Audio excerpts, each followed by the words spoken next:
चलिए आज बताने जा रहा हूँ मैं टेबल, ठीक है, जो कि इंसर्ट टैब में दिया होता है। टेबल माइक्रोसॉफ्ट वर्ड का बहुत इंपॉर्टेंट टॉपिक है, बहुत ज़रूरत की टॉपिक है, लगभग हर जगह काम आते हैं, हर ऑफिस वर्क में, हर ऑपरेटर के लिए ज़रूरत है। तो देखिए शुरू से समझिए, ठीक है। आपको मैं दिखा रहा हूँ किस टेबल की बात हो रही है। यहाँ पे ये देख सकते हैं, ये जो है ना, ये है टेबल, ठीक है। ऐसी टेबल आपको बनाने हैं। इसके बाद इसमें कैसे मॉडिफाई किया जाता है, कैसे इसमें बदलाव कर सकते हैं, ये सारी बातें बताने जा रहा हूँ, ध्यान से समझिएगा, ठीक है। चलिए नया पेज ले लेते हैं, इसको शुरू से कर लेते हैं। अब क्या है, आप यहाँ व्यू को देखिए, व्यू टैब को।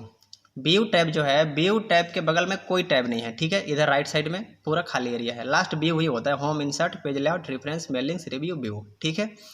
व्यू के बाद कोई टैब नहीं दिख रहा होगा आपको। चलिए अब देखिएगा क्या होता है। यहाँ इंसर्ट में आना है, इंसर्ट के बाद आप देख सकते हैं यहाँ पे टेबल दिया होता है। तो इंसर्ट में आने के बाद इस तरह का जो भी टेबल खींचेंगे, ठीक है, टेबल खींचने के बाद तुरंत ही क्या होंगे, व्यू के बगल में दो एक्स्ट्रा और टैब खुलकर आएगा, देख सकते हैं। डिजाइन है और पहला, दूसरा है लेआउट, ठीक है। अगर आप पूरी टेबल की संपूर्ण जानकारी चाहते हैं तो आपको क्या करना है, पूरी डिजाइन पता होनी चाहिए, पूरी लेआउट पता होनी चाहिए, तब जा करके आप ये कह सकते हैं कि मेरा टेबल अब कंप्लीट हो गया, ठीक है। अब यहाँ इंसर्ट की जो टेबल टॉपिक दिया है, इससे आपको ज़रूरत नहीं है, इसकी कोई ज़रूरत नहीं है। यहाँ पे हमको पढ़ना है डिजाइन और लेआउट। जब डिजाइन और लेआउट कंप्लीट कर लेंगे तब टेबल कंप्लीट होगी, ठीक है। वैसे तो बहुत लंबा है डिजाइन और लेआउट, मैं प्रयास करता हूँ 2 वीडियो लाने के, एक दिन में डिजाइन और एक दिन में लेआउट, ठीक है। चलिए हम पहले से टेबल बना के रखे हैं वहाँ पे। उससे पहले आप देखिए टेबल को कैसे समझना है, ठीक है। टेबल को समझने के लिए आपको जो है इसको समझना है, किसको क्या बोलते हैं, सबके नाम जानिए पहले। ये देखिए, ये दिख रहा है, ये है कॉलम, ठीक है, 2 3 4 और ये 5, ठीक है। ये 5 इसको बोलते हैं कॉलम। जो खड़ा वाला है लाइन वो होती है कॉलम। और ये वाली लाइन देखिए, ये जो लाइन दिख रहा होगा पूरा यहाँ से यहाँ तक लास्ट तक, इसको बोला जाता है रो, ठीक है। यानी कि जो खड़ा वाला लाइन है वो कॉलम है, और जो पड़ा हुआ लाइन है, क्षैतिज लाइन है, वो होता है रो, ठीक है। और इन दोनों के कटान से जो बना हुआ है, ठीक है, यानी कि ये वाले जो घर बने हैं बीच एक एक खाना बना हुआ है, इसको कहा जाता है सेल, ठीक है। ये जिसमें हम लोग लिखते हैं, अपना टाइपिंग करते हैं, पढ़ते हैं, ठीक है। चलिए समझ में आ गया होगा। एक बार फिर से बता दे रहे हैं, जो खड़ा लाइन है वो कॉलम होता है, और जो पड़ा हुआ लाइन है वो होता है रो, और जो उनके कटान से बने हुए होते हैं वो होते हैं सेल, ठीक है। चलिए अब हम आते हैं इंसर्ट पे। इंसर्ट पे आने के बाद देखिए अब क्या है, यहाँ पे जो टेबल दिया हुआ है ये वाली, इस वाले टेबल से आप बाय डिफ़ॉल्ट 10/8 का खींच सकते हैं, ठीक है। तो आपको क्या करना है, अपने मर्जी से खींचना चाहते हैं तो इंसर्ट टेबल में आएंगे।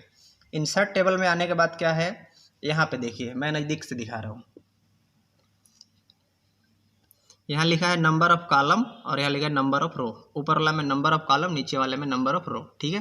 तो इसमें क्या है, अपनी मर्जी से खींचना चाहते हैं तो यहाँ अपनी मर्जी से कॉलम की संख्या डालेंगे और इसमें डालेंगे रो की संख्या, ठीक है। मान लेते हैं हमने 10 रो खींचना है, ठीक है। इसके बाद ओके करेंगे, ये आ गया। अब आप इसमें गिन सकते हैं, टोटल कॉलम होंगे 4 और टोटल रो होगा 10, ठीक है। चलिए उसमें क्या है, उसमें लिमिट भी है, आप अपनी मर्जी से जितना चाहे उतना नहीं खींच सकते, ठीक है। यदि हम जब यहाँ आते हैं, यहाँ आने के बाद जब हम इंसर्ट टेबल में आएंगे, इंसर्ट में आने के बाद जो कॉलम और रो है, इसमें आप अधिकतम 63 कॉलम खींच सकते हैं, और अधिकतम 63 कॉलम और अधिकतम 32,767 रो खींच सकते हैं, ठीक है। चलिए अब क्या है, मेरे पास पहले से बना हुआ है टेबल, हम आते हैं उस पर। आपको एक टेबल बनानी है, टेबल में ऐसे ही कुछ इस तरह का बना लेंगे आप। बनाने के बाद अब मैं बताने जा रहा हूँ डिजाइन, ठीक है। पहले डिजाइन कंप्लीट करेंगे पूरा यहाँ से यहाँ तक, इसके बाद लेआउट, ठीक है।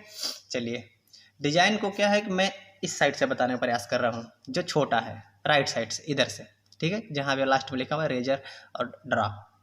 देखिए सबसे पहले देखिए ड्रॉ को ऑन करना है ऐसे, जब ऑन हो जाएगी तो हाईलाइट दिखने लगेगा।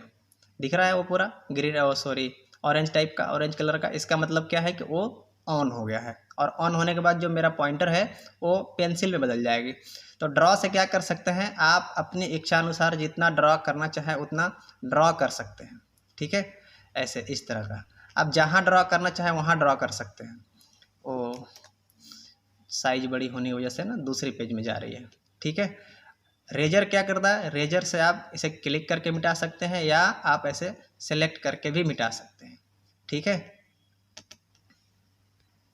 चलिए, तो आप समझ में आ रहा होगा आपको कि ड्रॉ का काम क्या है और रेजर का काम क्या है। जैसे हमने यहाँ पे एक ड्रॉ करना चाहा तो कैसे ड्रॉ करेंगे, तो हमको क्या करना है, इस तरह का, एक मिनट, इस तरह से ऐसे ड्रॉ कर लेना है, फिर नहीं होगा। मैं आपको थोड़ी देर उस पे लेकर चलता हूँ जहाँ सादा पेज पे खींचे थे। आपको मैं दिखाना चाह रहा हूँ कि पहले आप ये देख लीजिए टेबल को छोटा बड़ा कैसे करना है। ठीक है, यहाँ पे आप आएंगे तो इस तरह की कुछ तीर बनेगी। ठीक है, उस लाइन पे आपको पहुँचना है। लाइन पे आने के बाद देखेंगे इस तरह की तीर बनेगा, उस तीर को पकड़ के आप छोटा बड़ा ऐसे कर सकते हैं साइज में। ठीक है, ये कॉलम के लिए है, और इस तरह के साइज के लिए रो पे आएंगे और इस तरह की तीर बनेगी। तीर बनने के बाद आपको किसी भी एक को कॉलम या एक रो को छोटा बड़ा ऐसे आराम से कर सकते हैं। ठीक है, क्योंकि इसकी ज़रूरत यहाँ पड़ने वाली है अभी, क्योंकि वो मेरे हाथ में ना टच पैड है जिसके चलते खिंचा नहीं पा रहा था। देखिएगा, ड्रॉ टेबल पे आते हैं और यहाँ से ड्रॉ करना शुरू करते हैं। ठीक है, ऐसे कभी ज़रूरत पड़े तो आप ऐसे ड्रॉ कर सकते हैं। ठीक, इसमें लाइन दे सकते हैं, इसमें लाइन दे सकते हैं। इस तरह से आप अपनी टेबल को ड्रॉ कर सकते हैं। ठीक, एक्स्ट्रा हो जाने के बाद क्या करना है, रेजर इस्तेमाल करना है। यहाँ से रेजर ऑन करना है, क्लिक करके ऐसे डिलीट कर सकते हैं या ऐसे सेलेक्ट करके भी कर सकते हैं, ऐसे। ठीक है, ओके। चलिए, ऐसा नहीं है कि आप सिर्फ नीचे ड्रा कर सकते हैं, आपको अगर यहाँ ड्रा करना चाहते हैं तो आप यहाँ भी ड्रा कर सकते हैं, ऐसे। ठीक है, चलिए, अब बताने जा रहे हैं उसके आगे। पेन का कलर यहाँ पे देखिए लिखा हुआ है। यदि आप कलर में ड्रा करना चाहते हैं तो कलर में लेके कलर ड्रा कर सकते हैं जहाँ ड्रा करना चाहें। ये मैंने रेड लिया तो रेड कलर का हो गया। ठीक है, यहाँ पे भी देख सकते हैं इस तरह का, ऐसे रेड हो गए। ठीक है, तो जिस कलर में ड्रा करना चाहें उस कलर में भी कर सकते हैं। उसके ऊपर आप देखेंगे ये है पीटी। ठीक है, वेट है इसकी, जो टेबल की जो हम लोग ड्रा कर रहे हैं उसका। तो यहाँ से जब ऐसे लेंगे तो अगर मोटा लेंगे, जैसे 3 पीटी मिले तो 3 पीटी में मोटा ड्रा होगा, और इसको जैसे था वैसे करना चाहें तो इसको 1 पीटी कर लेंगे। 1.4 सॉरी 1/4 है। इसके बाद उसके ऊपर देखेंगे ए वाली, ठीक है, सबसे ऊपर वाली। ये क्या है, इसके बॉर्डर है, मतलब इस तरह की लाइनिंग है। अगर इस लाइन